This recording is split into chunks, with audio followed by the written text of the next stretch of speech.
Welcome back to Fashion as Design. This week we're going to talk about the life cycle of garments.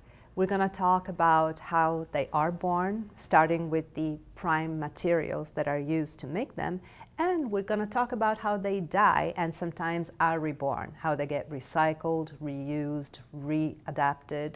So we're going to really think of a whole cradle to cradle. You probably know this term that was coined about 15 years ago, a cradle to cradle idea about garments. We're going to look first at two of the most poignant garments to talk about this subject. One is the white t-shirt and the other is jeans. Following that, we're going to talk about garments that come back alive, that are anew every single time they get passed on to new wearers. And last but not least, we're going to talk about forever, about some particular garments and accessories that are so well made that they last for a long time. Sometimes they get passed on from a generation to the other. Of course, they demand a bigger investment at the beginning, but the life cycle is extended for decades. So there are many different objects, as we said, in this particular week, but I think we need to talk a little bit about jeans because I feel that so much current experimentation and also so much work on the side of the companies that make jeans is going into them. And one of the things I love looking at is the UCL project on the Global Denim. And two anthropologists there, two professors, have looked at the ways in which denim has proliferated so very much across the globe in the last century or so, and how it means very many different things to different people, and yet has these really universal and standard meanings also to many. And so they've used it almost like a sort of litmus test or a barometer of modernity across the globe in different cultural scenarios, in different geographic regions. And it's been really fascinating to think about jeans, therefore, as one of these sort of key discussion points in the course and also in our exhibition.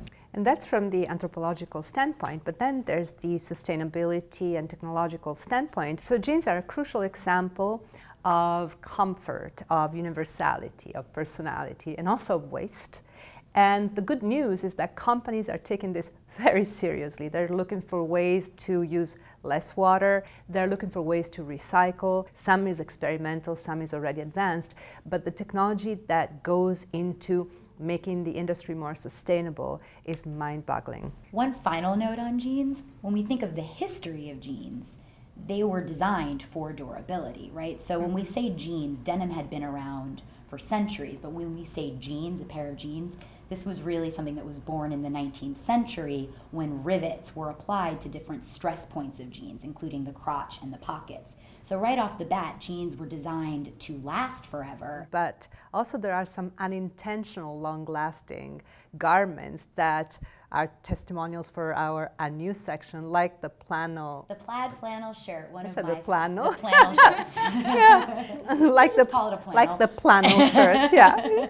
So when we think of the plaid flannel shirt, I think most of us right off the bat have images of, you know, hip, cool subcultures, grunge in particular, but really the plaid flannel shirt is a lens to look at how we upcycle clothing. So it's interesting because we've been looking at ways to make garments more sensibly. We've looked at ways to make them last longer, to repair them. Now there's this kind of new life that they can have. And then there's the idea of garments that last for a long time. And for instance, the menstruation garments that we see today, there are so many startup companies that are working on something that is an old concept brought back to life. Unlike other menstruation products that are designed to be used and then discarded and have an impact on the environment, startup companies are thinking about the ways in which we might use underpants that can be rewashed and reused.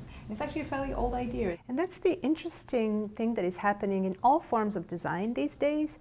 We tend to have so much to learn. I mean, we always did, but now we recognize it. We have so much to learn from ancient cultures, from material culture, from parts all over the world. And interestingly, today we're going to talk about another topic that is as old as the world, which is the topic of death. The week is going to be closed by The Ultimate Little Black Dress, which is by Pia Interlandi, a designer in Melbourne, Australia, that works with people that are terminally ill and decides with them what they want to wear when they die. And they're going to talk about biodegradability, green burial, but they also will talk about what they want to leave behind. Do you think that's the difference then, Paula, actually? If we are talking about what Bernard Rudofsky was thinking about with Our Clothes Modern, that was right at the moment when there was a post-war boom of consumption.